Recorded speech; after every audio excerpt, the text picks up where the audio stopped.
Good evening again. This will be another short video, I believe, and this is what I have from what Brother Don Bowen wrote to Steve Isett on, it looks like April 14th, 2001. I'll leave a few of the more personal things out, but he just said, we generally agree with your burden for reconciliation. When did you start feeling this way? While I fully understand the source of the labels dissenting, rebellious, and dormant, they are certainly not the language of diplomacy. You probably have already discovered that nearly all the saints feel like they did not leave the church, but that the church left them. One more question. Who were the three brothers that did not respond to your desire for fellowship? This attitude would be concurrent with our understanding that the Living Stream Ministry has never been interested in reconciling, but rather when are the prodigal sons going to come to themselves and come back? Shirley and I have a very warm relationship with the local churches, in part due to the fact that our three children are very active there. I must go for now. When you write back, let me know if so-and-so or so-and-so responded to your letter. Standing in one spirit. Don. Okay. And then he also wrote, okay, so there's more. He wrote, I wish I could help you more with regard to another older brother. Everything I heard is second and third hand, so I don't feel qualified to say that much. Maybe John or Bill have more first-hand knowledge. This brother seemed to be strong for his ways and opinions, making it hard for the brothers to coordinate with him.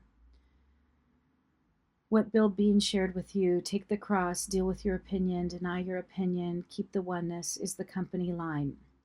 This practice means that there is no way for anyone to disagree, to present a different perspective. This is very dangerous. Over and over we heard this in elders' meetings about how Barnabas contended with Paul, who was God's anointed and was shelved. You never hear about him again. It's all Paul from then on. I do not agree with that interpretation at all. Barnabas went on to work with and recover John Mark. Paul asked for John Mark in 2 Timothy, as he was now useful. John Mark went on to write the Gospel of Mark. This story is an example of how the scriptures were used to intimidate elders and workers to be submissive. Of course, Brother Lee did not say agree and be one, or, Brother Lee did say agree and be one, or be a gentleman and leave, which I did. I don't agree with that type of leadership. Jesus said in Matthew not to lord it over like the Gentile leaders. You are all brothers. Jesus is the head and should have the preeminence. Paul said, do I now seek to please men? For if I still pleased men, I would not be a bondservant of Christ. Galatians 1:10, lording it over seemed to me to be taught and modeled. Most ex-elders and leaders probably would not agree with my views of leadership and authority. Anyway, that system of leadership is built on loyalty to the man and now to his ministry, to Living Stream Ministry. That's why no elder is going to answer you or entertain your questions.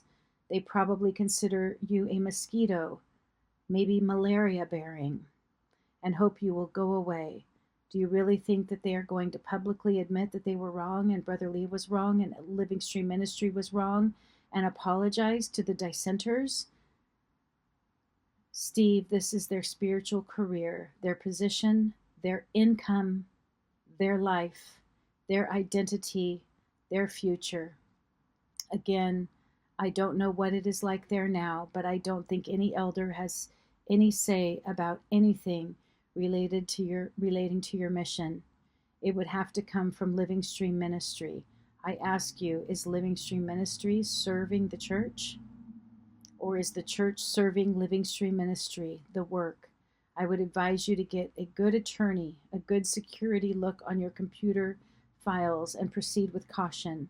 I genuinely wish I could be more supportive of your cause, but to be honest and frank, I think it's doomed. I support you because of your honesty, integrity, and boldness to fight for the right, for justice. All things are possible with God. Have you put part one on the internet yet? If so, how can I find it? Please forgive my honesty and frankness in the tender mercies of Christ. And then um, it's Brother Bowen. Okay. So thank you for listening. So we have today a testimony from Brent Barber and from Don Bowen.